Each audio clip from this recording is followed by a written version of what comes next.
You're probably familiar with a number of indices. The last one being just released last October, and that's the first one in the list there. How are we Canadians really doing? The Canadian Index of Well-being.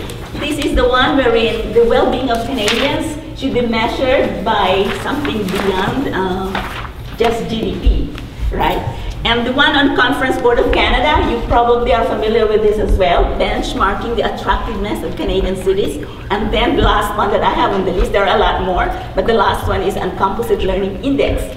Now, why is this kind of similar?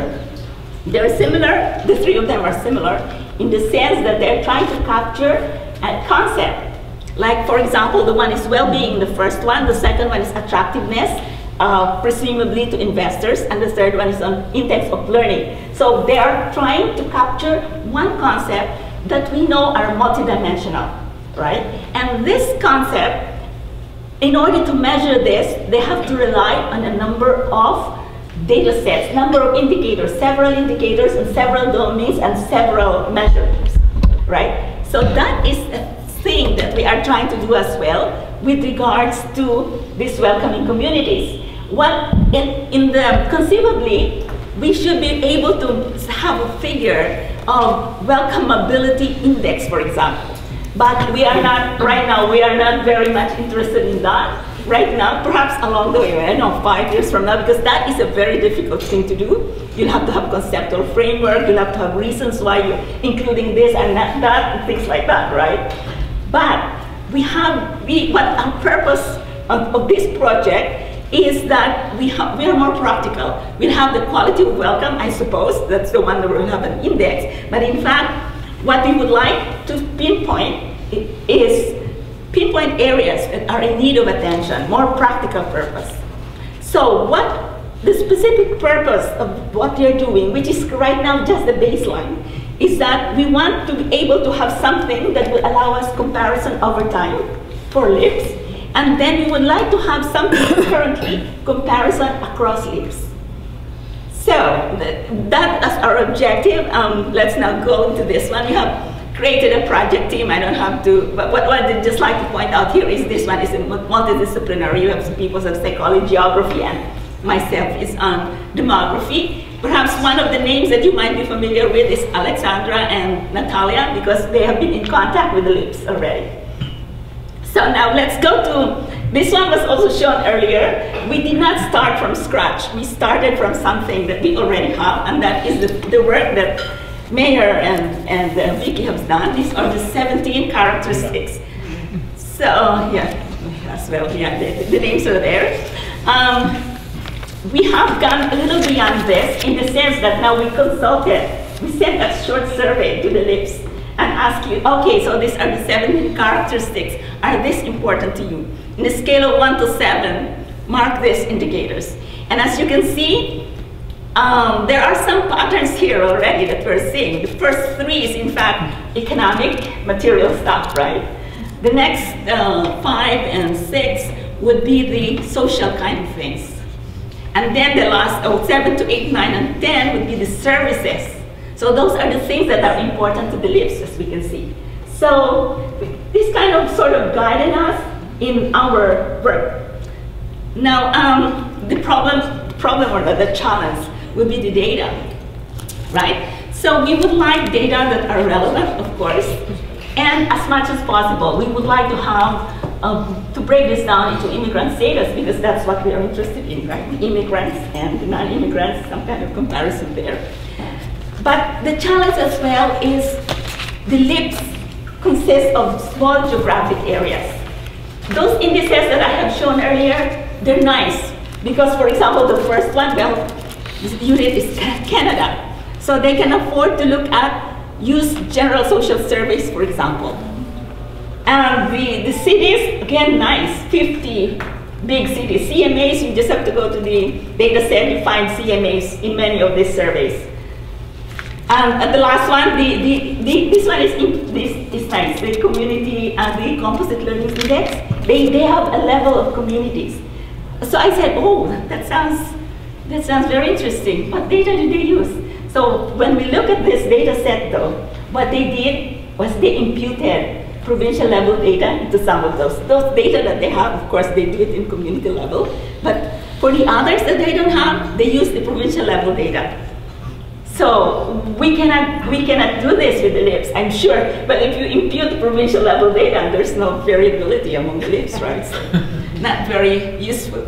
So the very first, okay, if we look at the data set that we have, so these are the things that we looked at.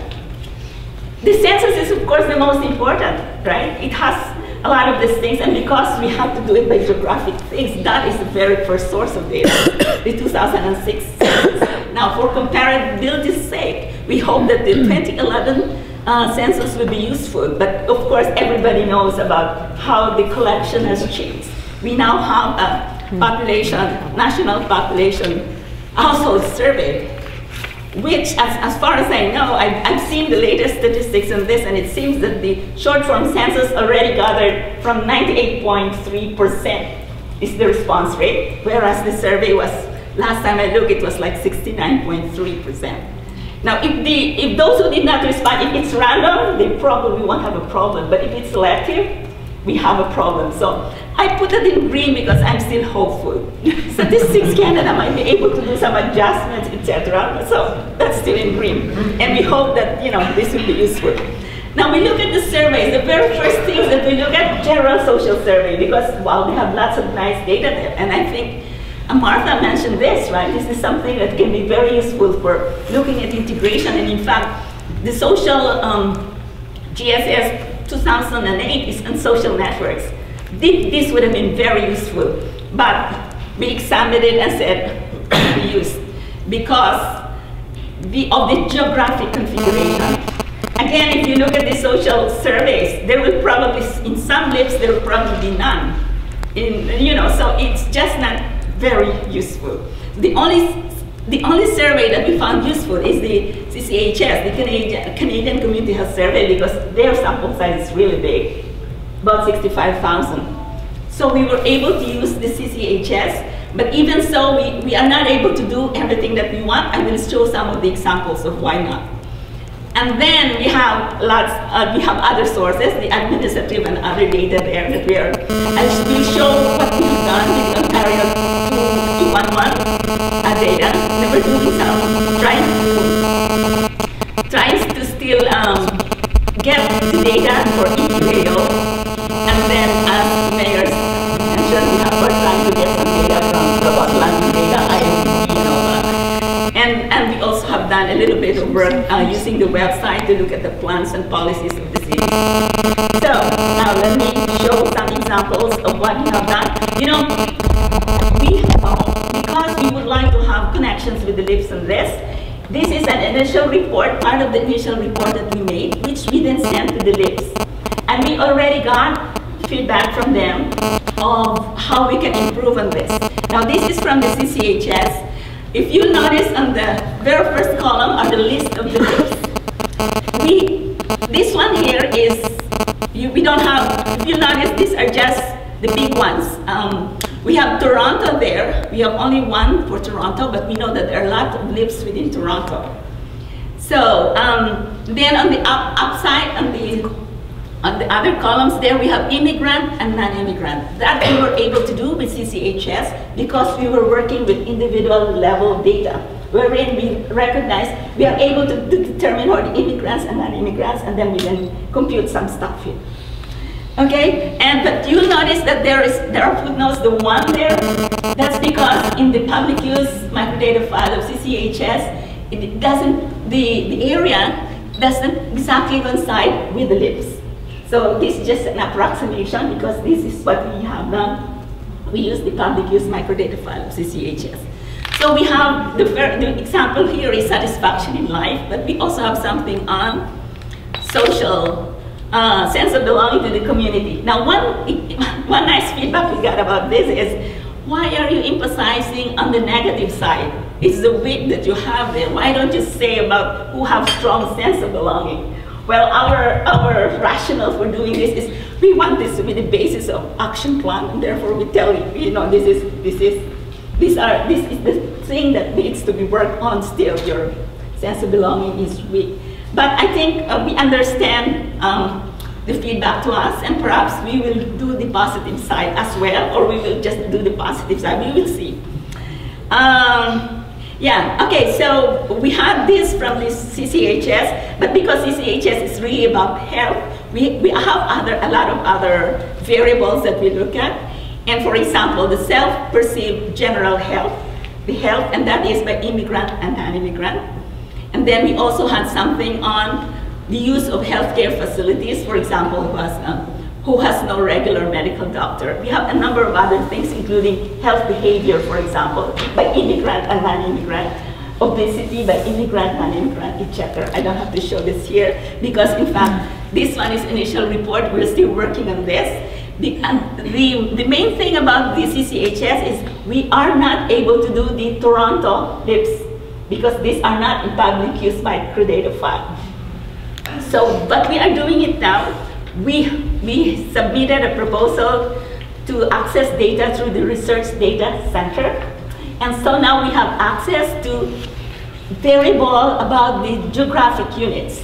We have access to dissemination areas of people and things like that. And that's the one that we are doing currently. Of course, what we would also like to do is to break down the immigrant group by established immigrants and recent immigrants. We might be able to do that for certain areas.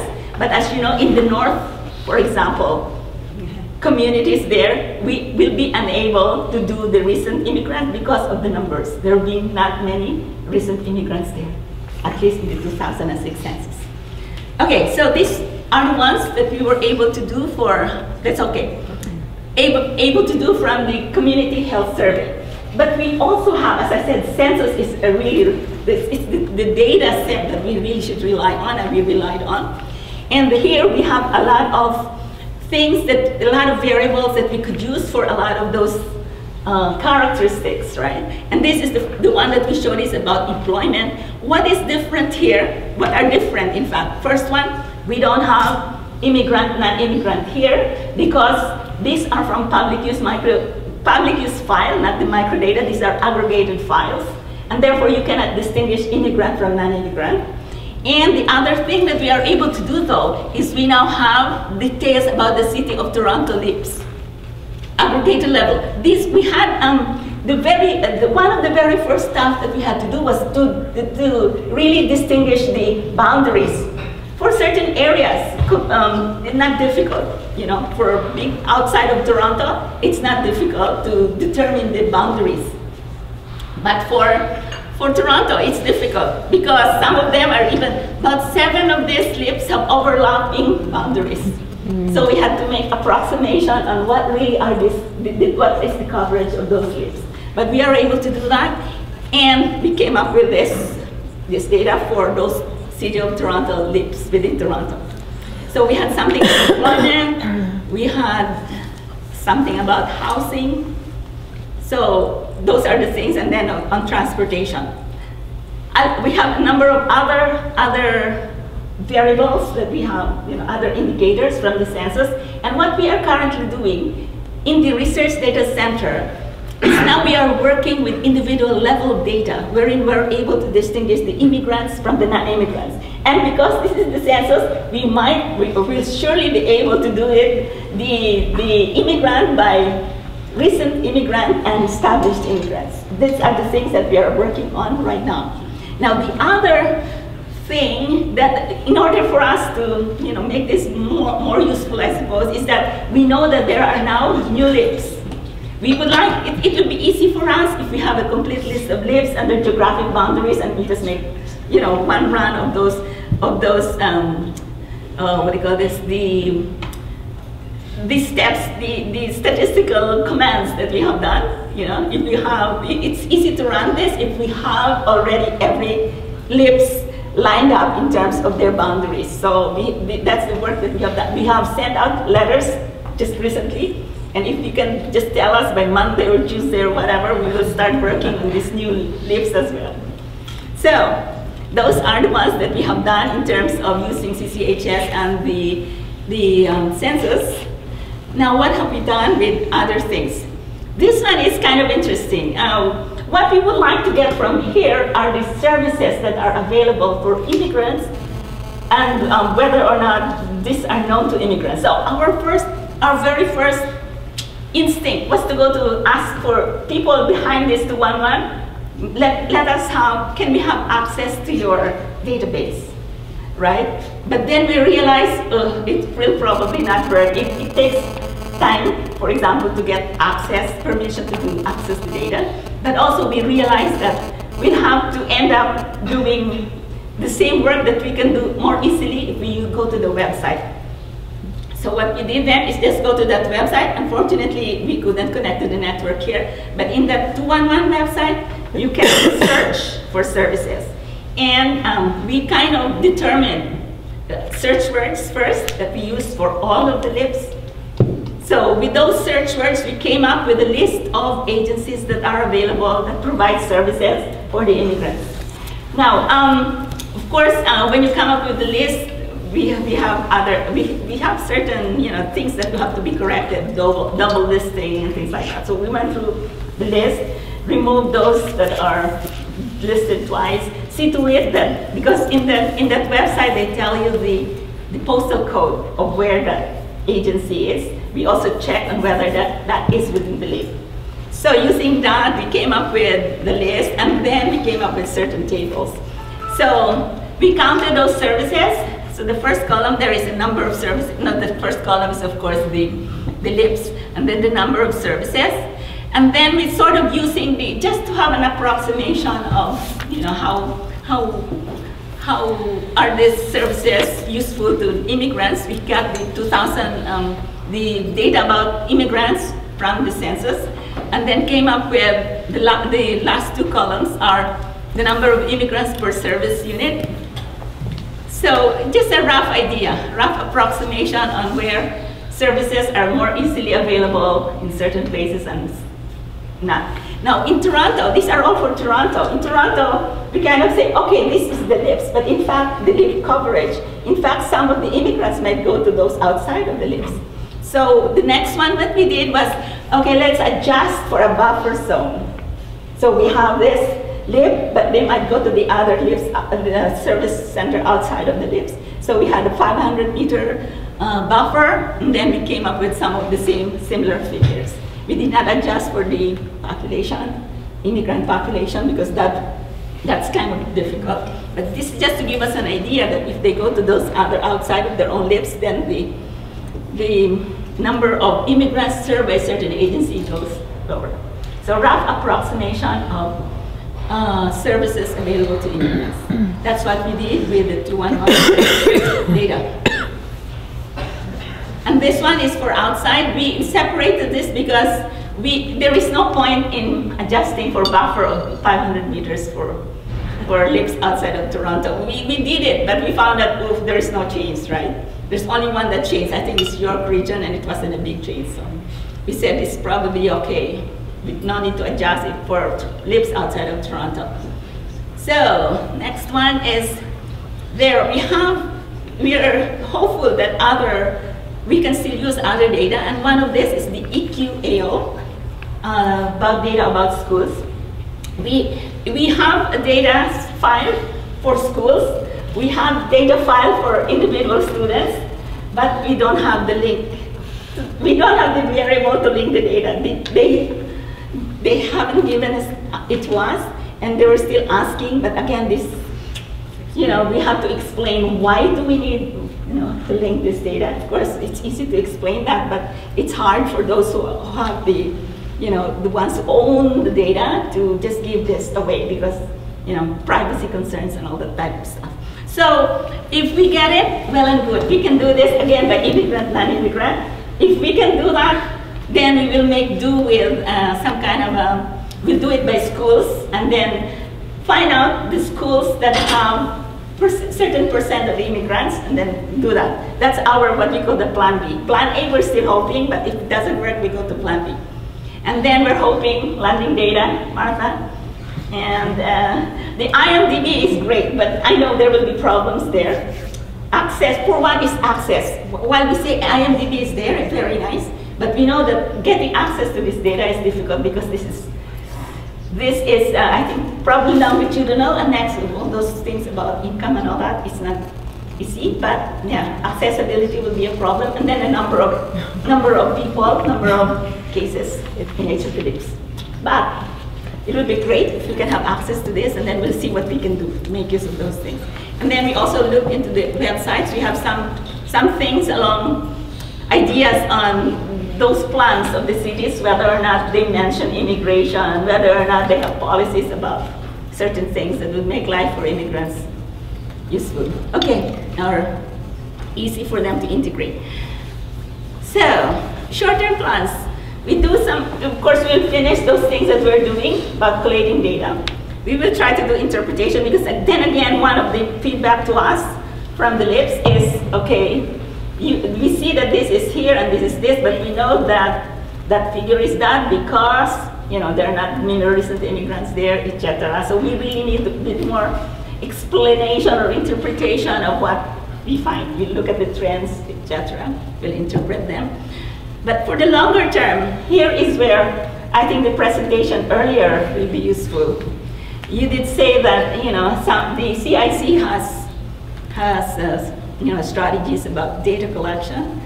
It would be great if, you know, we can coordinate this kind of things. Because I know, for example, that general social survey is good. Well, you know, how can we make that more useful for smaller areas? Things like that. I think we can discuss these things as we work along. But do I have time? 2 more minutes? If it's just two more minutes, perhaps. You can talk. Okay, so, well, the next one, in fact, is where perhaps the link between academic work and practical work can come in. This is giving my example of myself as an academic. On this next slide, for example, here, this is a paper. It is just a very short description of what I'm kind of doing. My interest is measuring integration, right? And so, in order for us to measure integration, we have to have conceptual framework, etc. And one of the things that I find useful is the work on social cohesion. And this one by Paul Bernard, for example, he came up with the domains of social cohesion. So you have economic, political, sociocultural, and then he then divided that into formal and substantial. And this, he really actually refers it back to the dialectic of democracy, which is why I like it, because it has more connection with something, you know. And the connection here for me is that, well, of course, what he said is about social cohesion. What I'm interested in is integration. But I think that social cohesion is it's an aggregate level concept about a community. Integration is, in fact, the other side of this. It's on the individual level measure of social cohesion, so to say. So to me, integration is an individual level measure, integration of this other one, social cohesion. So in order for us to derive, here I say integration score, it is integration index, could probably be the same term. And I kind of look at this general social survey and say that, okay, if we just have to have 6 variables, because we don't want too many variables, what is it that would be most useful? So for the economic, I said paid work, whether or not the person is involved in paid work, and the personal income, whether or not the person is above a certain level of income. Sociocultural, well, the very first one there is on recognition. Here, I kind of said that the measure of social capital, which is often asked, in general, how do you trust people? Do you trust people strongly or whatever? I thought that's a good measure of, you know, social capital measure, but could be recognition, sense of belonging, of course, and then the political would be, well, did you vote in last election, or the participation, which is, are you a member or participant of an organization? Now, in order for us to be able to come up with one measure, we've got to put weights in this one, and we can play with the weights. And I said that for integration score 3, we have integration score 1 and 2, some other assumptions there, but for integration score 3, like we put more emphasis on the economic with 40%, and then sociocultural 30, political 30. But it can also be that, you know, economic is really very important. Some people might argue Economic will determine, of course, perhaps your social participation or political participation or whatever. So we can probably assign 70 to economic, then 15 for social, cultural, and political. So those are the kind of things that I've been playing with in my academic research, not the practical side. But what do I get? Here is what I get. The recent immigrants and visible minority are not well integrated, as you can see here, which is kind of interesting, and the second one. There you go. So this is what, yeah, you can see right away that born in Canada, immigrated before 1985, immigrated 1985 to 2008, that would be the recent immigrants. You'll see that they are not well integrated, and these are statistically significant. Now for the ethnicity, this is the one we were talking about over lunch. For the economic, the 73 and 74, that's not statistically significant. So perhaps there is not much difference in terms of whether or not you have paid work. But the difference comes up in the next one, which is the income level. Lower than the non-visible minority, and all the way to the other things. So my sense here is that we can probably measure integration. We can probably have an integration score. So you can see that in the last two columns are the integration scores, that using the weights that I have mentioned earlier. And so this is some kind of a thing that might be useful if, just suppose that we agree on these 6 measures, just in case there would be discussion here, but just suppose we agree on this. Wouldn't it be great if we are able to do some measures for each of the LIPs? You have integration scores for each of the LIPs, right? Now, the thing though here is, how can this data collection be done? My first sense is census.